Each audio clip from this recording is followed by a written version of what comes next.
നീതിമാനായി ജീവിച്ചാൽ നിങ്ങൾ തീർച്ചയായും മരിക്കും കുഞ്ഞാടുകളെ. ക്രിസ്തുയേശു ഇങ്ങനെ പറഞ്ഞിരിക്കുന്നു, മത്തായി 6:19, നിങ്ങൾ നിങ്ങളുടെ സമ്പാദ്യം ഭൂമിയിൽ ശേഖരിച്ച് വെക്കരുത് കുഞ്ഞാടുകളെ. നിങ്ങൾ സമ്പാദ്യം ശേഖരിച്ചു വെച്ചാൽ തുരുമ്പം കിഴങ്ങൾ നശിപ്പിക്കും, കള്ളന്മാർ തുറന്നു മോഷ്ടിക്കും. നിങ്ങളുടെ സമ്പാദ്യങ്ങളെല്ലാം എന്നെ ഏൽപ്പിക്കുക, അപ്പോൾ അത് സുരക്ഷിതമായിരിക്കും, സ്വർഗത്തിൽ നിങ്ങൾക്ക് നിക്ഷേപമുണ്ടായിരിക്കും. നിന്റെ കവലപ്രസംഗം നീ ദൈവസന്നിധിയിലാണ് വന്നിരിക്കുന്നത് നിനക്ക് മനസ്സിലായില്ലേ? ദൈവസന്നിധിയോ? ഞാനത് മറന്നുപോയി. ഇതാണ് എൻ്റെ ദൈവം, സത്യവേദ പുസ്തകം. 4 കുഞ്ഞാടുകളെ കാണുമ്പോൾ എനിക്ക് വചനം പ്രസംഗിക്കണം. വചനം പ്രസംഗിച്ചെങ്കിൽ എനിക്ക് ദുരിതം. ഞാൻ വചനം പ്രസംഗിച്ചു തുടങ്ങിയാൽ എന്നെയും എന്തിനു പറയും ദൈവത്തിൽ തന്നെയും ഞാൻ മറക്കും. അതെനിക്കൊരു ശീലമായി പോയി സഹോദര.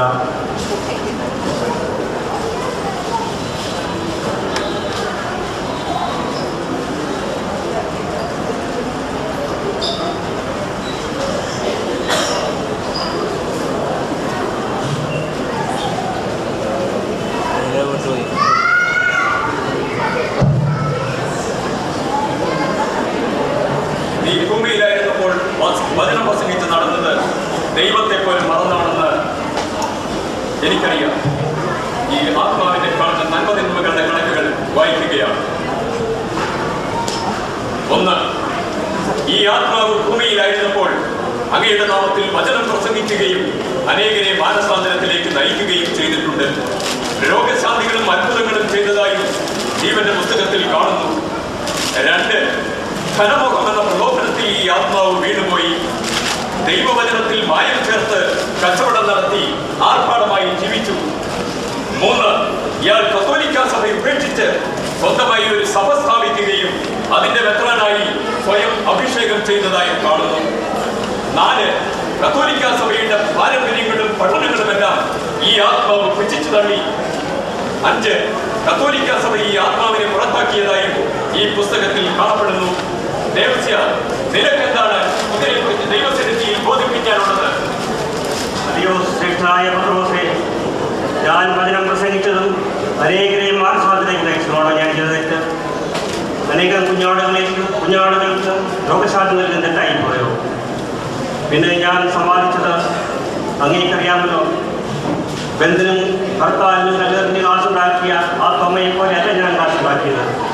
ഞാൻ കാശുണ്ടാക്കിയത് വചനം പ്രസംഗിച്ചും എൻ്റെ സ്വന്തം കഴിവും ബുദ്ധിയും ഉപയോഗിച്ച് ഞാൻ വചനം പ്രസംഗിച്ചാണ് കാശുണ്ടാക്കിയത്. കുഞ്ഞാടുകളിൽ സന്തോഷത്തോടെ തന്നു, ഞാൻ സന്തോഷത്തോടെ സ്വീകരിച്ചു. ഞാനുണ്ടാക്കിയ സ്വന്തം അങ്ങേക്കറിയാമല്ലോ. ഒരു ചെറിയ റബ്ബർ എസ്റ്റേറ്റ്, 25 ഏക്കർ മാത്രം, പിന്നെ 2 മണിമാടിയത് എനിക്കും എൻ്റെ 4 മക്കൾക്കും കയറി കിടക്കാൻ ഇടം വേണ്ടേ സഹോദര? അത് തന്നെയുമല്ല, ഏർക്കാരൻ കൂലിക്കലഹനാണ്. ധാന്യം ലഭിക്കുന്ന കാളയുടെ വായ മൂടിക്കെട്ടരുതെന്നതല്ലേ മോശയുടെ നിയമത്തിൽ എഴുതപ്പെട്ടിരിക്കുന്നത്? വചനം പഠിപ്പിക്കാനല്ല നിന്നെ ഇവിടെ കൊണ്ടുവന്നിരിക്കുന്നത്, നിയമാനുസൃതം വിധിക്കാനാണ്. നീ ക്രിസ്തുവിന്റെ വചന പ്രഘോഷകനായി വ്യാജവേഷം കെട്ടി ജനത്തെ വഴിതെറ്റിച്ചു, സഭാധികാരികളെ ധിക്കരിച്ചു. വിശുദ്ധ വചനങ്ങളും ദർശനങ്ങളും ആരുടെയും സ്വന്തമായ വ്യാഖ്യാനത്തിനുള്ളതല്ല എന്ന വചനസത്യം സൗകര്യപൂർവ്വം നീ മറന്നു കളഞ്ഞു.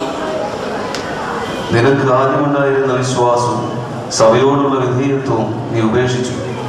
എങ്കിലും നീ ചെയ്ത ചില സൽപ്രവർത്തികൾ പരിഗണിച്ച് നിന്നെ നരകത്തിലേക്ക് വിടുന്നില്ല. ശുദ്ധീകരണ സ്ഥലത്ത് നിർത്തുക. അതിനുശേഷം ഈ ആത്മാവിനെ സ്വർഗത്തിലേക്ക് വിടാൻ ദൈവമായ ഞാൻ വിധിക്കുന്നു. ഈ ആത്മാവിനെ ശുദ്ധീകരണ സ്ഥലത്തേക്ക് കൊണ്ടുപോകും.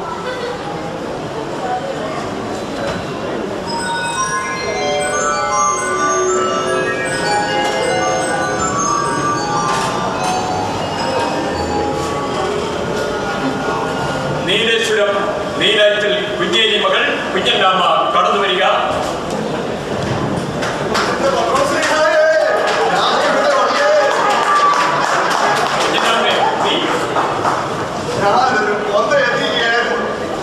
ഓഹോ, നീ കൊന്തയെത്തിക്കുകയായിരുന്നു. എന്നാലും എന്റെ ഈശോയെ ആ ക്രൂരന്മാർ ഇത്രയും തല്ലിച്ചതച്ച് കളഞ്ഞല്ലോ. നീ എന്താണ് ഉദ്ദേശിക്കുന്നത്? ആ സിനിമ കണ്ടപ്പോഴായിരിക്കും മനസ്സിലായത്. ഏത് സിനിമ? ക്രിസ്തുവിന്റെ പീഡാനുഭവം എന്ന സിനിമയെ കുറിച്ചാണോ നീ പറയുന്നത്? അത് തന്നെ. എന്നാ ഈശോ ഒന്നും ചെയ്തില്ല. ഞാനെങ്ങാനും ആയിരുന്നെങ്കിൽ ആ ചമ്മട്ടി പിടിച്ച് മേടിച്ച് 2 തിരിച്ചു കൊടുത്തേ. മതി മതി നിന്റെ പ്രഹസനം. ഇവളുടെ കണക്ക് പുസ്തകം വായിക്കൂ. ഇവൾക്ക് ഭർത്താവും 4 മക്കളും ഉണ്ടായിരുന്നു. ഇവരുടെ ദാമ്പത്യ ജീവിതം ഒരു പരാജയമായിട്ടാണ് കാണുന്നത്.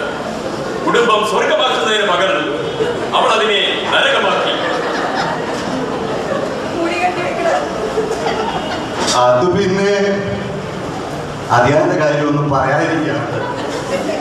ഗവൺമെന്റ് ഉദ്യോഗസ്ഥനാണെന്ന് പറഞ്ഞിട്ട് എന്നാ കാര്യം?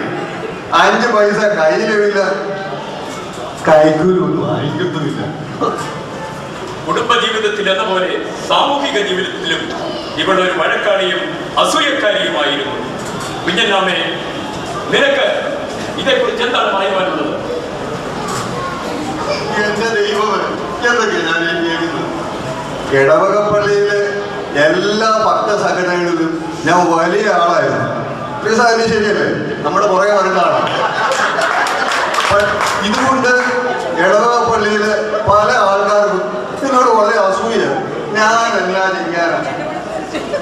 സ്ഥാനമാനങ്ങൾ ആഗ്രഹിച്ച് അഹങ്കരിച്ച് നടന്നപ്പോൾ ആത്മാവിന്റെ ഫലങ്ങളായ ക്ഷേമം, സ്നേഹം, ദയ ഇതൊക്കെ നീ സൗകര്യപൂർവ്വം മറന്നു കളഞ്ഞു. എന്താ ശരിയല്ലേ? ക്ഷേമം? എന്ത് ക്ഷേമം? ക്ഷമിക്കുന്നതിന് ഒരു അതിരുണ്ട്. ഞാൻ മരിക്കാറായ കിടന്നപ്പോഴേ എന്റെ മരുമകള് വന്നിട്ട് പറയുക, ഇനി ഒരിക്കലും എഴുന്നേക്കരുതെന്ന്.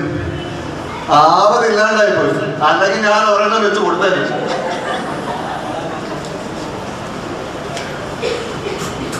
കുഞ്ഞന്നാമേ, 70 പ്രാവശ്യം ക്ഷമിക്കണമെന്ന് കർത്താവ് പറഞ്ഞത് നിനക്ക് ഓർമ്മയില്ലേ? നീ അക്കാര്യങ്ങൾ മറന്നുപോകും. എനിക്ക് ക്ഷമിക്കാനൊന്നും പറ്റിയില്ല, അത് സത്യം തന്നെ. പിന്നെ ഞാൻ ഷാലോൺ TV കണ്ടപ്പോഴൊക്കെ മനസ്സിലായത്. നീ നല്ല കുമ്പസാരം നടത്തിയിട്ട് എത്രയോ വർഷങ്ങളായി. നിന്റെ മനസ്സിൽ നന്മയ്ക്ക് പകരം പകയും വിദ്വേഷവുമായിരുന്നു. നിന്റെ ഭർത്താവിനോടും മക്കളോടും നിന്നുള്ള ഉത്തരവാദിത്വം നീ നിറവേറ്റിയില്ല. നിനക്കിതെല്ലാം മനസ്സാകുന്നുണ്ടോ? എനിക്കെല്ലാം മനസ്സിലായി. ഞാൻ പാപം ചെയ്തു പോയി. എന്നോട് ക്ഷമിക്കണമേ. ഇവിടെ കുമ്പസാരം വേണ്ട. ഇവളെയും ശുദ്ധീകരണ സ്ഥലത്തേക്ക് കൊണ്ടുപോകൂ. പാപങ്ങളുടെ കറ പൂർണ്ണമായും കഴുകി വിശുദ്ധീകരിക്കുന്നതുവരെ ഈ ആത്മാവും അവിടെ കിടക്കട്ടെ.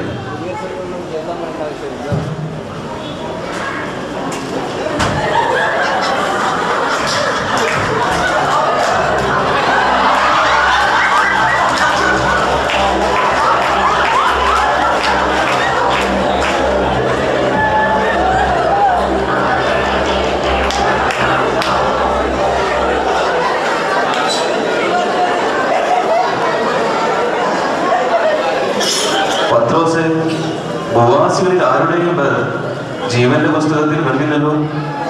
ഭൂമിയിൽ നല്ല മനുഷ്യരാരുമില്ലേ? ഒരാളുണ്ട്, കൈനഗരിയിൽ നിന്നുള്ള ചാവറ കുര്യാക്കോസ് ഏലിയാസ്. ആ ആത്മാവിനെ ഇങ്ങോട്ട് ആനയിക്കും.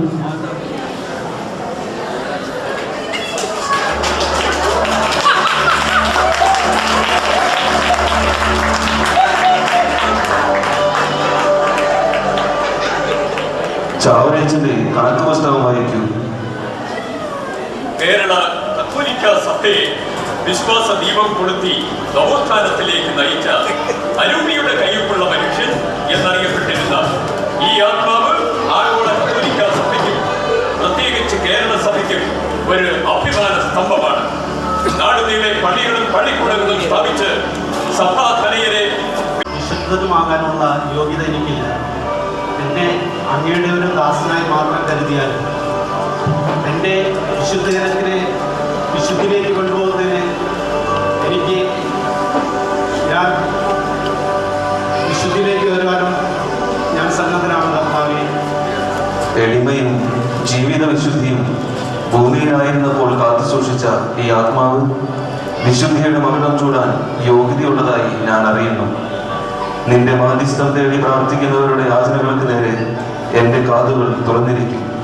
കാലത്തിന്റെ പൂർണ്ണതയിൽ ഈ ആത്മാവ് വിശുദ്ധരുടെ പട്ടികയിലും സ്ഥാനം പിടിക്കുമെന്നും ദൈവമായ ഞാൻ കൽപ്പിക്കുന്നു. ഈ ആത്മാവിനെ സ്വർഗത്തിലേക്ക് മാലാഖമാരുടെ കൊണ്ടുപോകും.